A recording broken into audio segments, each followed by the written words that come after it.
Dobrodošli.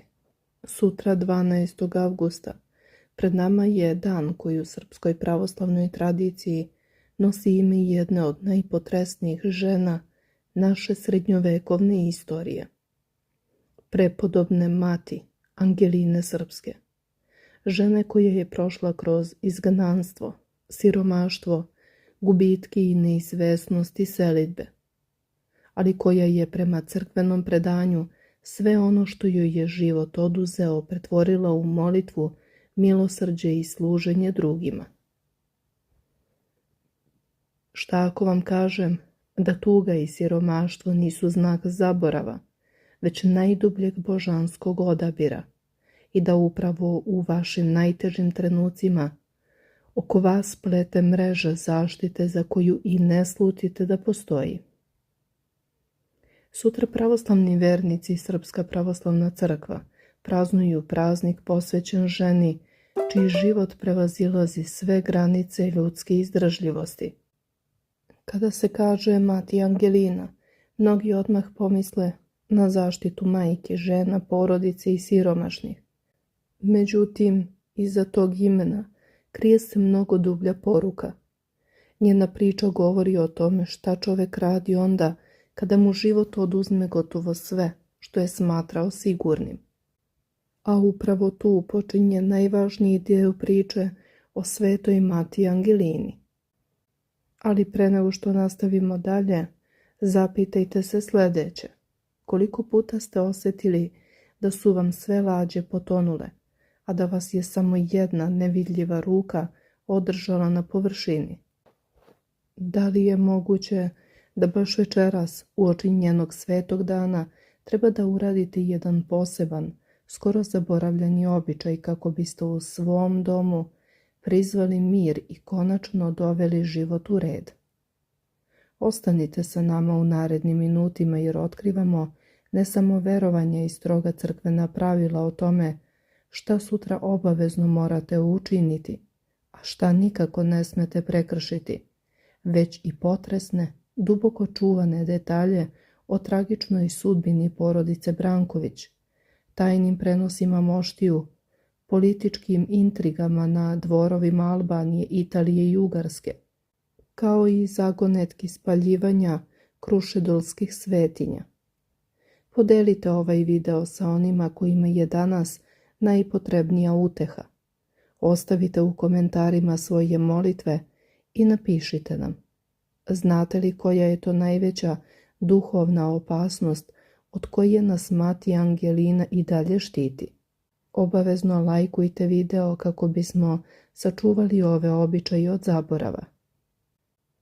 Na samom početku smo rekli da pravoslavna crkva i njeni vernici sutra proslavljaju dan sećanja na prepodobnu mati Angelinu, svetiteljku čije se ime sa dubokim strahopoštovanjem i suzama pominje vekovima.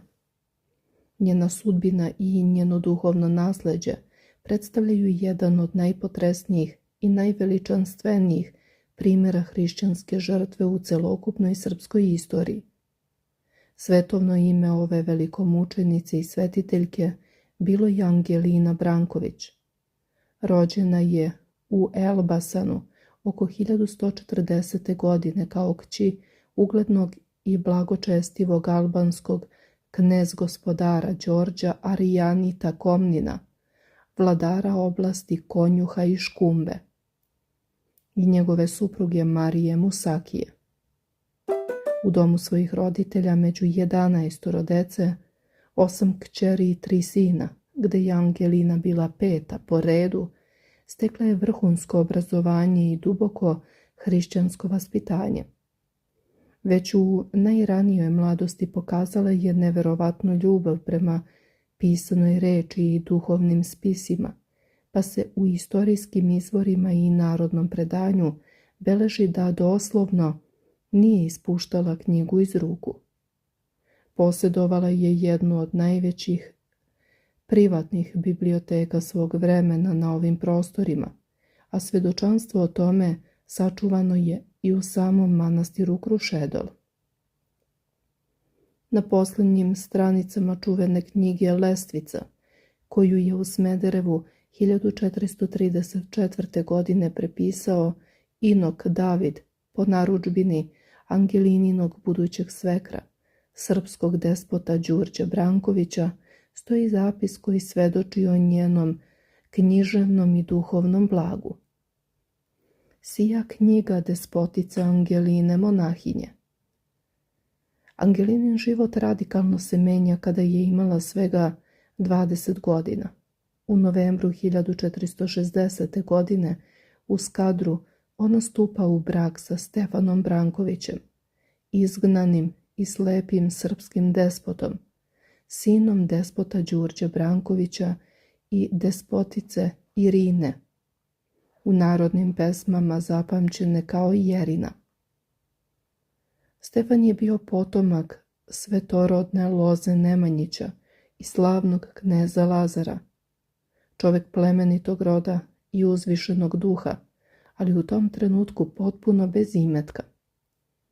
Njega i njegovog brata Grgura još 1441. godine zverski oslepe osmanski sultan Murat II. Iako je Stefan telesnim vidom živeo u potpunoj tami, istorijski spisi i crkvena svedočanstva ističu da je njegova duša svetlela izuzetnom hristolikom verom. Angelina nije tražila bogatstvo ni bezbrižnost. Uočivši veličinu njegove duše, zavolela je slepog despota i zatražila roditeljski blagoslov da sa njim podeli sudbinu. Baš kao što je u davnim vremenima princeza Kosara zavolela svetog kralja Vladimira. Od tog trenutka sreća i tuga, radost i strašna stradanja postaju njeni stalni saputnici. Nakon venčanja mladi bračni par kratko živi u Albaniji gde im se rađa prvi sin Đorđe.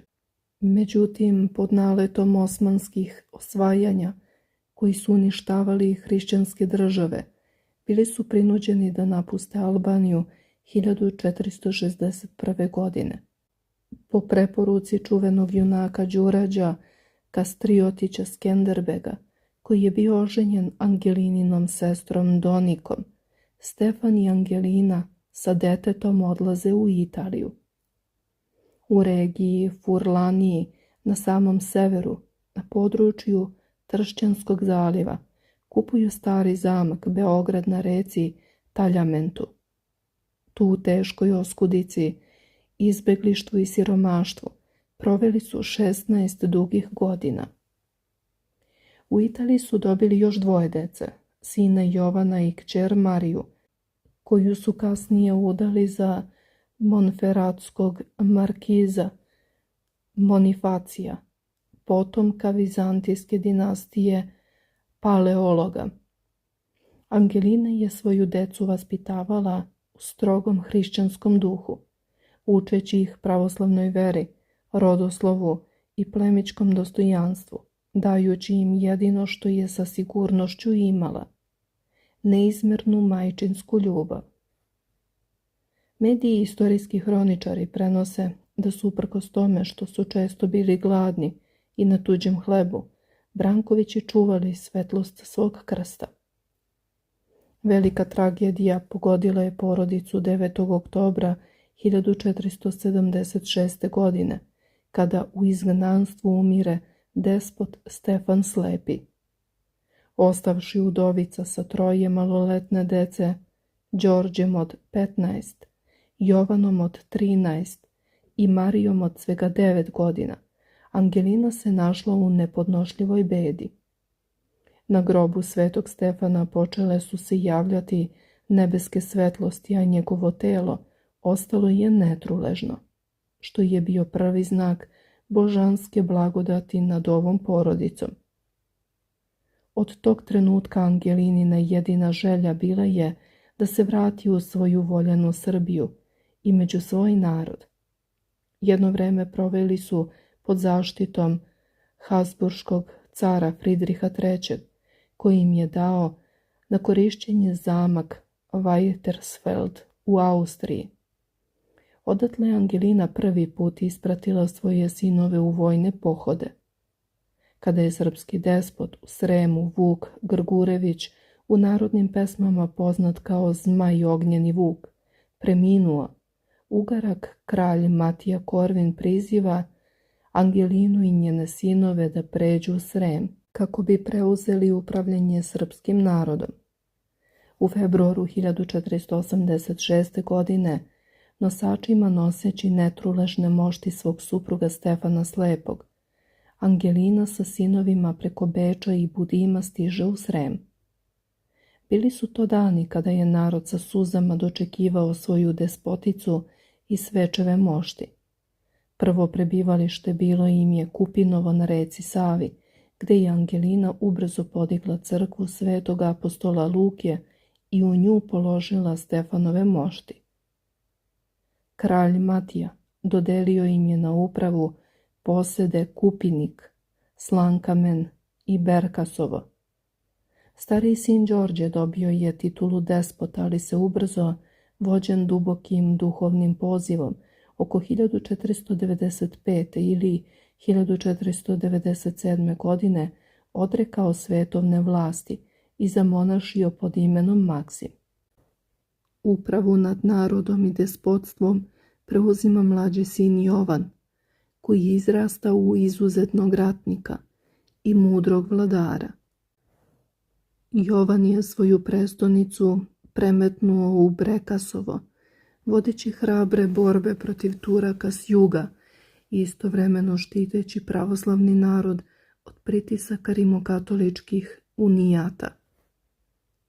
Nevolje i teški udarci međutim nisu zaobilazili Angelinu. 1495. godine stiže je strašna vest da je u Italiji u 27. godini života iznenada preminula njena kći Marija, koju godinama nije videla. Sumnje i tuga ponovo su pritiskale majčino srce, ali samo nekoliko godina kasnije, 1502. godine, iznenada umire i njen mlađi sin, despot Jovan. S obzirom na to da Jovan nije ostavio muških naslednika, a da se Maksim već zavetovao monaštvu, dinastija Brankovića na ovim prostorima ostaje bez direktnog muškog naslednika, prestonice. Ugarski kralj tada za novog despota postavlja grofa Ivaniša Berislavića, za koga udaje i Jovanovu udovicu Jelenu, ćerku vojvode Stefana Jakšića. Grof Berislavić stavlja do znanja Maksimu i Angelini da nisu poželjni na njegovim posedima.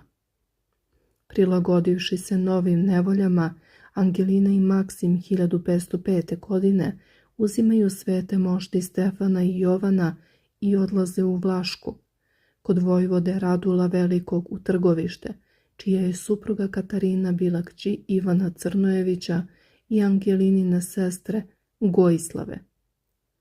U Vlaškoj se Angelina konačno i zvanično zamonašila, zadržavši svoje svetovno ime Angelina, što na grčkom i crkvenom jeziku simbolizuje anđelska.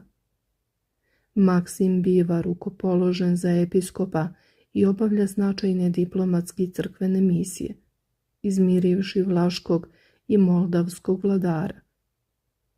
Međutim, nakon smrti vojvode Radula 1508. godine na vlast dolazi vladar Mihalja, koji nije bio naklonjen pravoslavcima, pa su Angelina i Maksim ponovo primorani na beg. Vraćaju se u Sremu s pomoć Jelenine braće, Stefana i Marka Jakšića.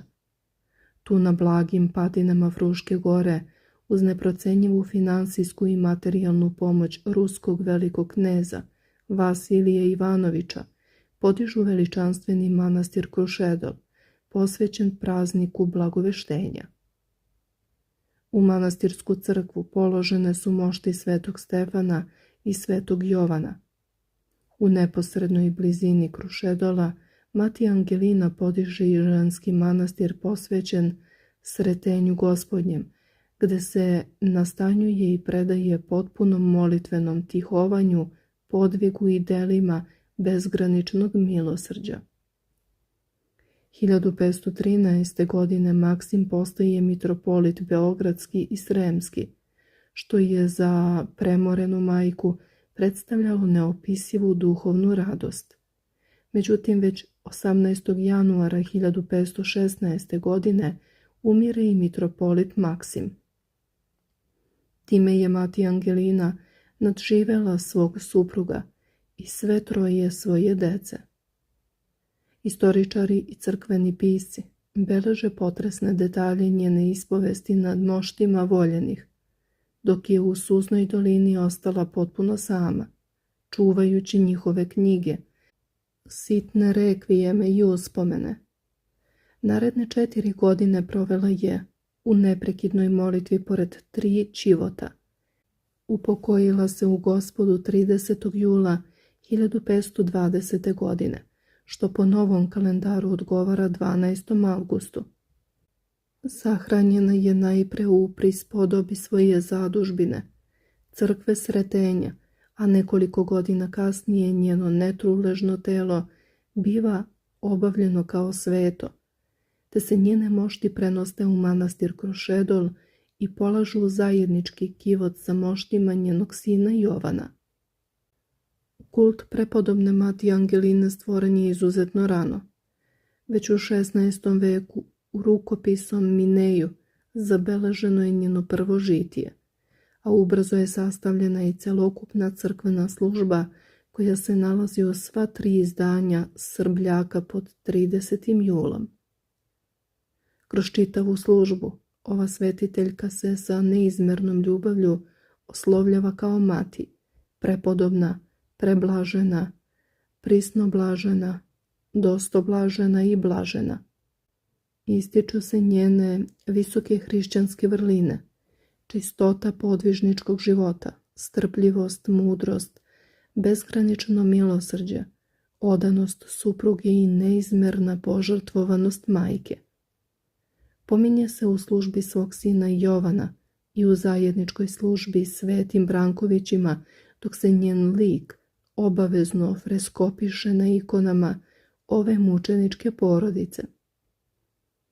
Tragična sudbina moštiju Svetih Brankovića doživela je svoj najcrnji trenutak 1716. godine tokom Velikog Bečkog rata i Osmanskog povlačenja.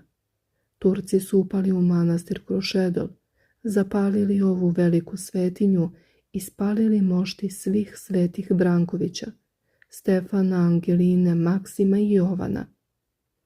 Iz tog strašnog požara, blagodaću Božijom, sačuvana je samo leva ruka prepodobne mati Angeline, koja se i danas čuva u Krušedolu kao najveća relikvija i izvor čudotvornih isceljenja. Zbog činjenice da je čitav svoj život provela u nemaštini, bežeći pred ratovima i trpeći nepravde, mati Angelina se danas u narodnom verovanju smatra zaštitnicom siromašnih, progonjenih i ugnjetavanih. Ona je simbol ženske snage i hrišćanskog trpljenja. Narodna predanja izričito naglašavaju da mati Angelina naročito štiti žene koje proživljavaju teške životne drame, majke koje se žrtvuju za svoju decu, supruge koje podnose teška iskušenja i sve one koje uprkos nepravdi ne odustaju od dobrote. Njena ključna poruka objašnjava da fizičko siromaštvo i materijalna beda ne znače ništa sve dok je ljudsko srce ispunjeno ljubavlju i verom. Od materijalne nemaštine daleko je opasnija duhovna beda, duhovno siromaštvo i praznina u duši. Prema narodnim običajima i verovanjima, na sutrašnji praznik vlada nekoliko važnih pravila, kojih se vernici pridržavaju. Uoči i na sam dan prepodobne mati Angeline smatra se da svako u svojoj molitvi mora pomenuti njeno ime i zamoliti je da zastupništvo pred Bogom, kako bi nam pomogla da svoj život dovedemo u red i izađemo iz haosa i dugova. Narod veruje da je sutrašnji dan idealan za izmirivanje zavađenih porodica i opraštanje starih dugova. Žene sutra obavezno treba da izgovore molitvu posvećenu ovoj svetiteljki, verujući da ona budno pazi nad svakom damom i pruža nevidljivu utehu u trenucima najveće patnje. Također stari običaj nalaže da se na ovaj dan udeli milostinja siromašnima, gladnima ili prosjacima, bilo u vidu hrane ili novca, jer se veruje da svako milosrđe učinjeno na dan majke Angeline biva višestruko nagrađeno i uslišeno. Sa druge strane, crkveni kanoni i narodna tradicija strogo zabranjuju da se na ovaj praznik izgovaraju teške reči, psovke, da se gaji mržnja ili izražava pakost prema bilo kome.